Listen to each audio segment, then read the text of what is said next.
Hello again, Towelite. This is Clay with another figure review. This time I will be reviewing the DC Comics Greg Capullo Designer Series Commissioner Gordon figure. I am really excited about this figure and I cannot wait to get it open. It is gorgeous just in the packaging, so I'm more than excited to open it. It came out December 24th and I have kept it in the packaging for the purposes of doing this review for that long, so I am filled with excitement. I can't wait to open this figure if I haven't said that enough. As you see on the front, we got the DC Comics Designer Series Greg Capullo. We got Commissioner Gordon on the side. We got a number 11 for the 11th on the series. We have a nice picture of Greg Capullo's art. And here are the rest of the ones in the wave. I really wanted the Batman Zero. I haven't gotten it yet. Two-Face hasn't come out yet, but I really like that figure as well. Hopefully eventually I'll get that one, but I am not very excited for the Batgirl figure. I hear it looks really good in person. One of my buddies has it. I'm just not that interested in many of the companion figures in this wave. It's a little unfortunate. But yeah, like I said, with the Nightwing before, I wasn't a huge fan of it. With the Batgirl, not a huge fan of it. I don't know. That's just my opinion. I know a lot of people don't agree because those are really popular figures right now. Alright, so let's get this figure open. And here is our marvelous figure out of the package. I know probably a poor choice of words seeing as this is a DC character, but this is a fantastic figure. It meets every expectation I have for this figure. It's beautiful, well sculpted, the detail work is fantastic, and the accessories even are just remarkable. Probably my favorite figure from the Greg Capullo Designer Series so far.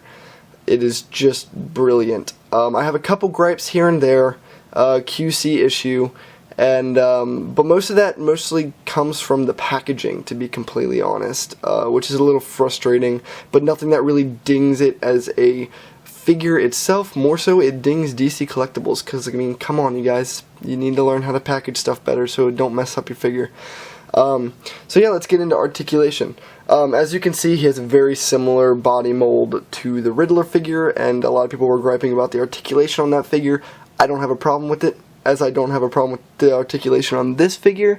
I think it makes sense for the kind of outfit that the character's wearing. So for head articulation, it can go up about that high, which is not very high.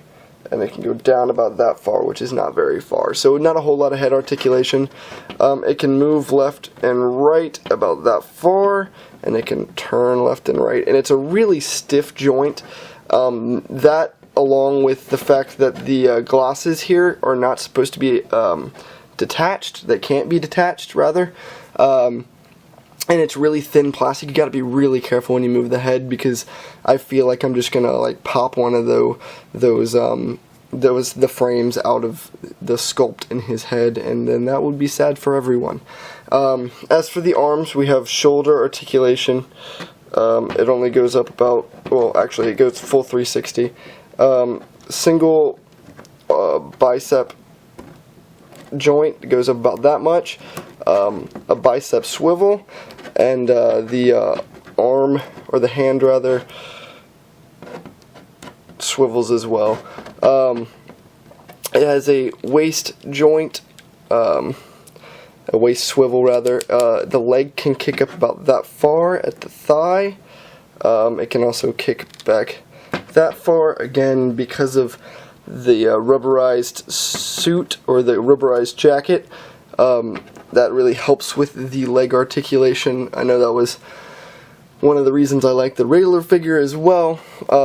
It has a single jointed knee that can move about that high, and it has ankle swivel and a little bit of an ankle rocker. Again, a little disappointed that the Batman figure didn't have an ankle rocker, but the other two figures I have in this wave, which are generally less articulated, have ankle rockers. Doesn't make a whole lot of sense to me, but you know, it is what it is, so you just gotta play with the cards you're dealt.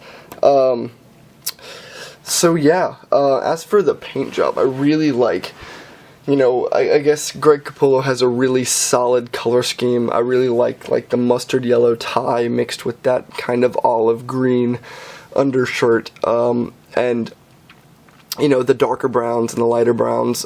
His shoes are fantastically painted. Alright, and here's the close-up. I don't know if you could see it just a little bit. It's the problem I was having with the paint. It's kind of highlighted right now, but right under the little lines on his under his lip, there's a little bit of paint that I guess just got accidentally put on there. And it's kind of hard to see the waxy skin that I'm talking about, but I assure you it's there and it's frustrating. What I was talking about earlier with the glasses, you can kind of see here it's attached to the hair, so if you move it around too much, it's gonna come off, and that's a little scary.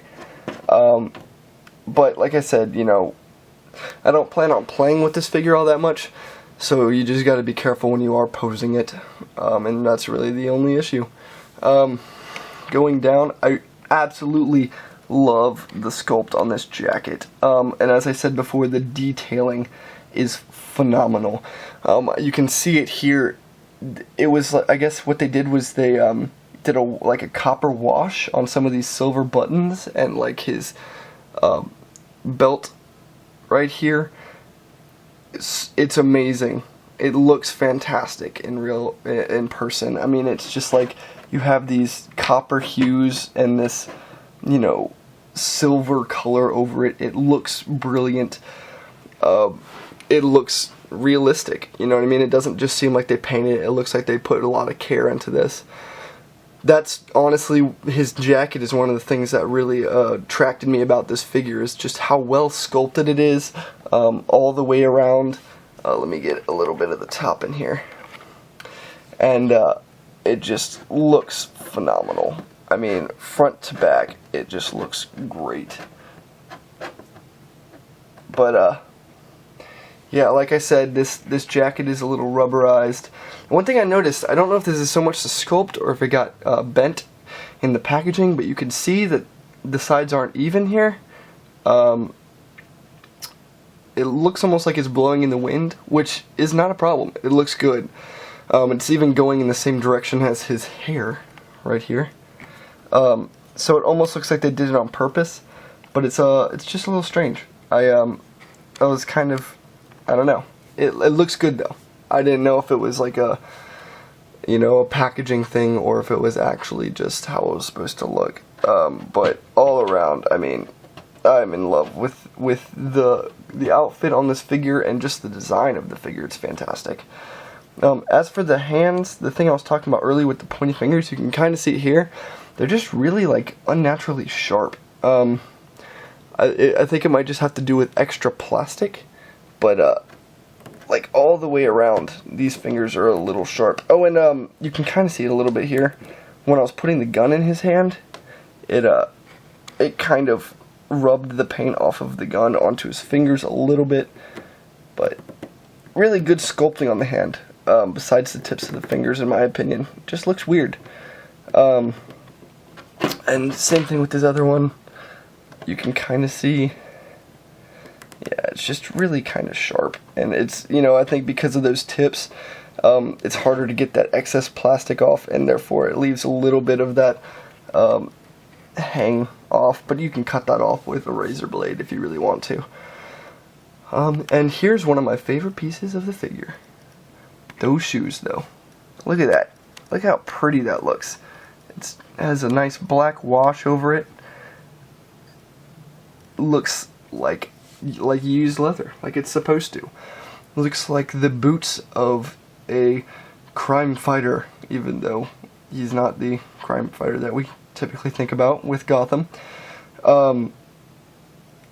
I really like these shoes. I don't know what it is. Greg Capullo knows how to design some shoes. Looks nice. Nice shoes, bro. And as for that packaging problem I was talking about with the ankles, you can kind of see it here. It has a little bit of a black mark, and that's just from the wire that's securing it. Same here. It's a little frustrating.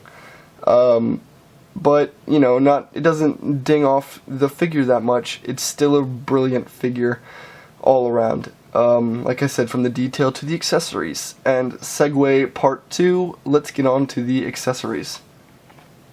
Alright, and here are his accessories, man. I really like the sculpt on this gun. It looks really nice. Really pretty, really well sculpted. I like that they didn't do like a silver gun or anything. They did just a flat black gun. I think it looks really solid. And it just seems very Gordon. I don't know, maybe that's just me. It's hard to explain. And then I'm glad that they gave us a walkie too. I mean, that's pretty essential to his role in Year Zero. He uses that walkie a lot to communicate with Batman. And I like the green paint on it, man. It seems like one of those like old school, you know, phones or like walkie-talkies that have that kind of weird green nightlight color to them. It's really cool, and it almost seems like it glows. Part of me wishes it glows in the dark, but I do not think that it does, although I haven't tried it, so it wouldn't surprise me. Just all around sculpted really nicely. These accessories, especially being how important they are to the character. I know you don't necessarily think gun or walkie-talkie, but if you've read Year Zero, almost every scene you either see him with one or the other, or both. So it's just really, really cool to get these and have them done so nicely. So yeah.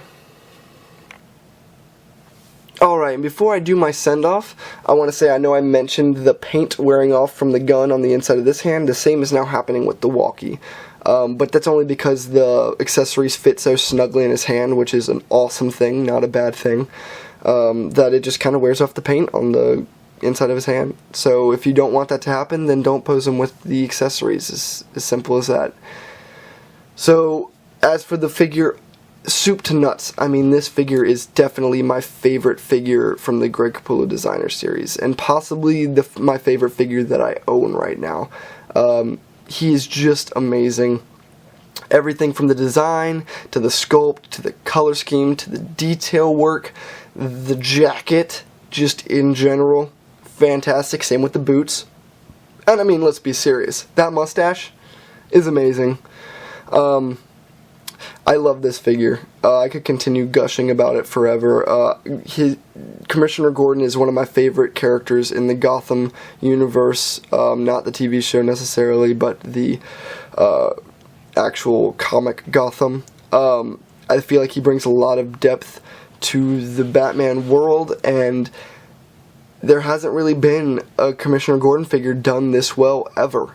So if you really like Batman, if you really just like Commissioner Gordon, get this figure. It's fantastic. But, I mean, that's all I gotta say about this figure. Go get it. Seriously. It's worth your time. If you want to hear more of my incessant babbling, I have a weekly top of the stack at don'tforgetatowel.com.